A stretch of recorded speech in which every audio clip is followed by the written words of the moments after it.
ازيكم يا اصحابي عاملين ايه؟ احنا النهارده معادنا مع بطريقو هنشرح النهارده حاجه رقم جديد. الهول بتاعنا النهارده هو نمبر 8. شاطرين يا حلوين.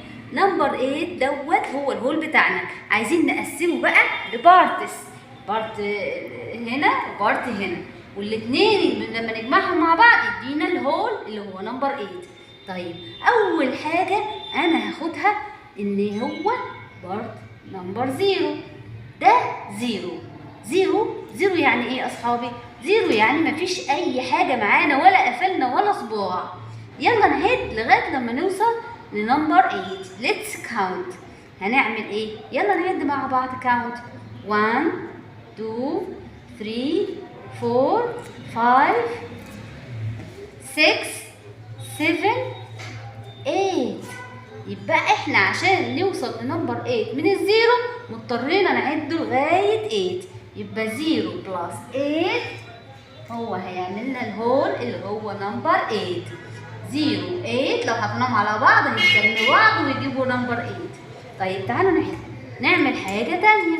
لو احنا زودنا شويه وبطريقه طمع شويه وبدل ما ياخد 0 خد نمبر 1. هل ينفع كده؟ اكيد لا طبعا. اكيد الرقم ده كمان لازم ينقص عشان احنا خدنا 1. طيب خلينا نطلع الوان على صباع واحده، الصباع الصغنطوط الامور دوت هو. عايزين نكمل بقى ونوصل لنمبر 8. يلا افتر 1 2 3 4 5 6 7 8. نقفل دول عشان دول مش معانا اهو. كده احنا ايه؟ مش هنعد الصباع الصغنون بتاعنا اهو موجود. يبقى احنا هنعد الباقي 1 2 3 4 5 6 7. برافو عليكم. عشان نكمل نمبر 1 ونخليه 8 لازم نحط له 7 عشان يكمل ويبقى نمبر 8 اللي احنا شايفينها ديت. طيب نغير حاجه تانية. لو حطينا هنا نمبر 2 كده ينفع؟ اكيد لا. علشان نكمل نمبر 2 خليها توصل لل8 لازم نحط رقم تاني. طب تعالوا نشوف. احنا هنختار الصباعين الصغنطوطين دول. اوكي هنكمل بقى عليهم. نعد افتر يعني بعدهم. افتر نمبر 2 3 4 5 6 7 8. يبقى احنا وصلنا لغايه هنا. دول مش معانا 8. ادي نمبر 2 ادي 2 اهو عشان نكملهم يبقوا 8. نعد بقى الايه الفاضيين دول اللي احنا عديناهم 1 2 3 4 5 6. يبقى هنحط نمبر 6. فين هو يا اختي نمبر 6 اهي؟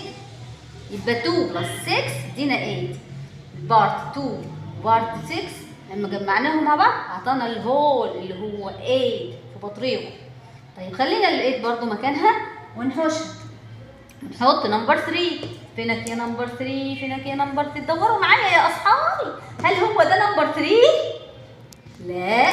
طب ده نمبر 3؟ لا. اكيد هو ده نمبر 3. ماشي خلاص. ادي 3. المره دي هنقفل 3 فينجرز اهو. نقفلهم كده. ادي دول اللي معانا هنا عايزين نكملهم نخليهم 8. يبقى نعد بعدهم افتر نمبر 3. وات افتر نمبر 3؟ 4 5 6 7 8. وصلنا لغايه هنا بس مش هناخد دول. خلاص اخبي دول كده شويه. يبقى كام واحده حطيناها على نمبر 3 عشان تكمل لغايه ال8؟ تعالوا نعد 1 2 3 4 5. برافو عليكم. يبقى حطينا على نمبر 3 5 عشان يكمل ويبقى هو نمبر 8. اوكي طيب يلا نحط 4 بقى. 4 كده يبقى بنقسمها بالظبط بالنص. يعني كل ايد منهم كل بارت منهم. فين النمبر 4 الثانيه؟ يا خبر ابيض يا خبر ابيض. دوروا معايا اهي. علشان نكمل 4 يلا نحط ال4 اهي. ادينا قفلناها. تعالوا نكمل عليها من الايد الثانيه مباشره. تمام ادي 4. افتر 4 5 6 7 8 كده. يبقى عشان نكمل نمبر 8 عملنا بارت فيه 4 وبارت كمان فيه 4. بقت كده هو نمبر 8. برافو برافو برافو يا اصحابي. وكده خلصنا نمبر 8. يا رب تكونوا استفدتوا معايا.